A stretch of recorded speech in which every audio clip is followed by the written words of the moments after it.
Hello student, this is class 10th math class. मैं आपको exercise 4.2 के क्वेश्चन थर्ड का क्वेश्चन कल की क्लास में एक्सप्लेन कर चुका था। आज की क्लास में मैं आपको क्वेश्चन 4 के बारे में एक्सप्लेन कर रहा हूँ। क्वेश्चन 4 है, find the consecutive positive integer whose sum of whose square is 365। ऐसे दो कंसेक्यूटिव पॉजिटिव इंटीजर हमें बताना है जिसका स्क्वायर करने पर जब सम करते हैं तो वो 365 आता है। तो हमने क्या, let the two consecutive number और पहला नंबर अगर x है तो दूसरा मैंने माना x+1। और अकॉर्डिंग टू क्वेश्चन क्योंकि कहा गया है कि सम ऑफ हुज स्क्वायर, तो इसलिए मैंने इसको किया x² एंड x+1 का स्क्वायर। क्लियर। तो अकॉर्डिंग टू क्वेश्चन हमारा होता है x² plus x+1 whole to the square equal to 365। तो वैल्यू बनी x² प्लस x+1 और सेकेंड ब्रैकेट में x+1 इक्वल टू 365।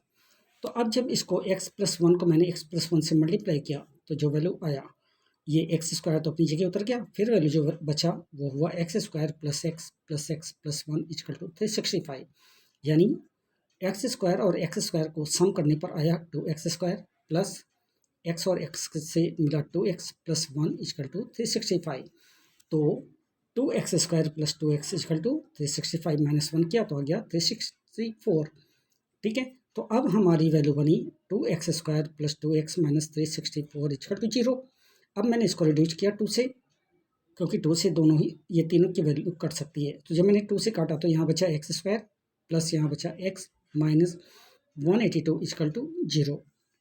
तो अब हमें x को स्पेल्ड करना है, तो मैंने यहाँ पर किया x² plus 14x minus 13x minus 182 equal to 0। तो अब यहाँ पर हमारा सेपरेशन होता है। अब मैंने यहाँ x² से x को यहाँ पर लिया तो ब्रैकेट के अंदर हमें मिला x प्लस 14। यहाँ पर मैंने माइनस 13 को बाहर किया तो ब्रैकेट के अंदर हमें मिला x माइनस 14। तो अब जो वैल्यू मिलती है वो होती है x प्लस 14 या x माइनस 13।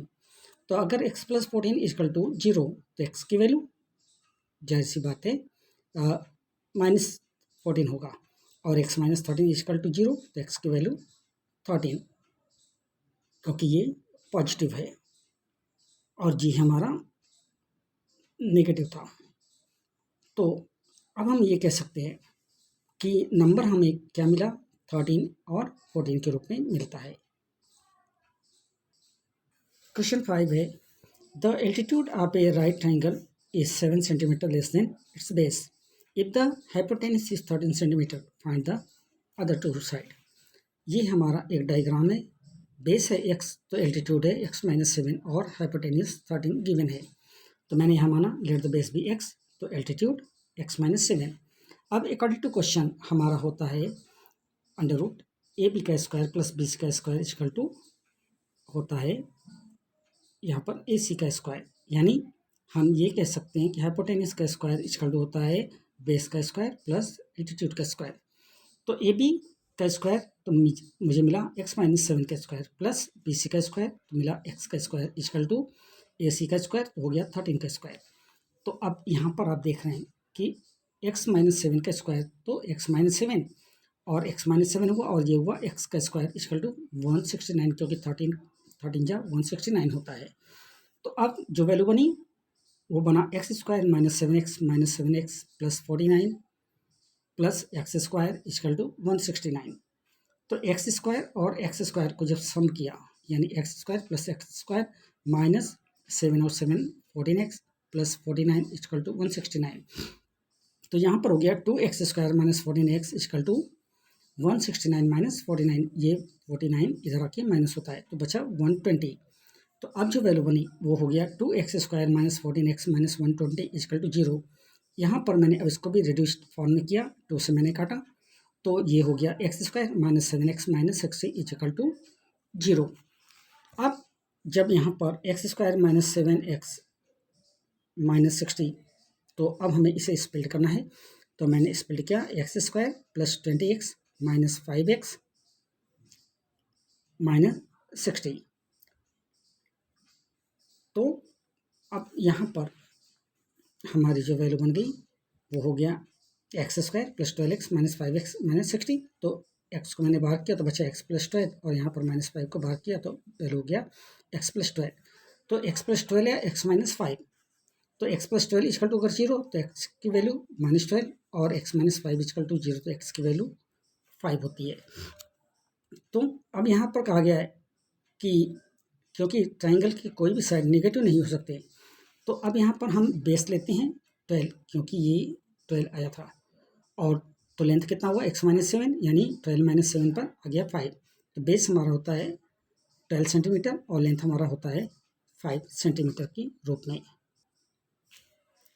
एक्सरसाइज 4.2 का क्वेश्चन 6 है, a cottage industry produce a certain number of pottery article in a day. It was observed on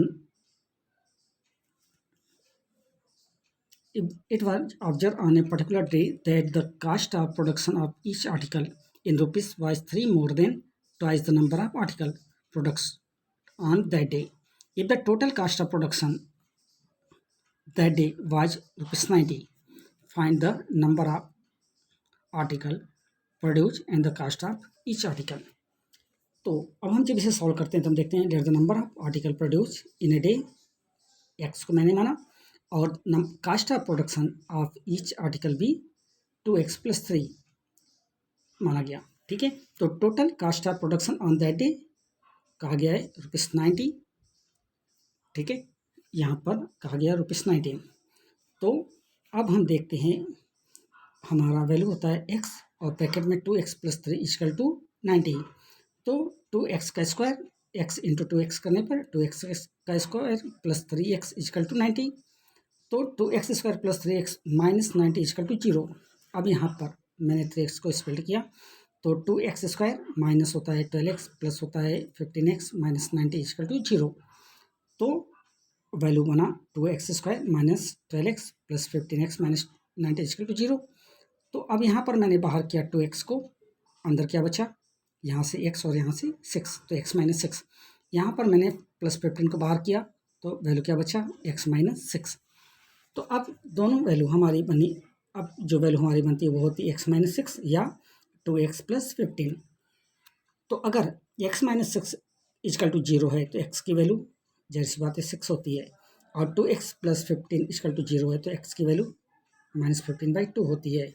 लेकिन हमें ध्यान रखना चाहिए कि आर्टिकल जो प्रोडक्ट होता है वो नेगेटिव में नहीं होता, इसलिए हम ये कह सकते हैं कास्ट ऑफ ईच आर्टिकल तो कितना होगा 2 × 6 + 3, क्योंकि 2x + 3 था और x की वैल्यू 6 आई थी यहाँ पर पॉजिटिव रूप में। तो 2 × 6 + 3 यानी 15, तो ₹15 हो गया एंड नंबर ऑफ आर्टिकल हो गया जो कि उस दिन एक पर्टिकुलर डे प्रोड्यूस हुआ था, प्रोडक्ट किया गया, वो हुआ 6। तो एक्सरसाइज 4.2 के क्वेश्चन 6 के साथ आज की इस क्लास को मैं ओवर करता हूँ। अगले क्लास में एक्सरसाइज 4.3 के साथ आपसे फिर मुलाकात होगी। तब तक के लिए थैंक यू वेरी मच।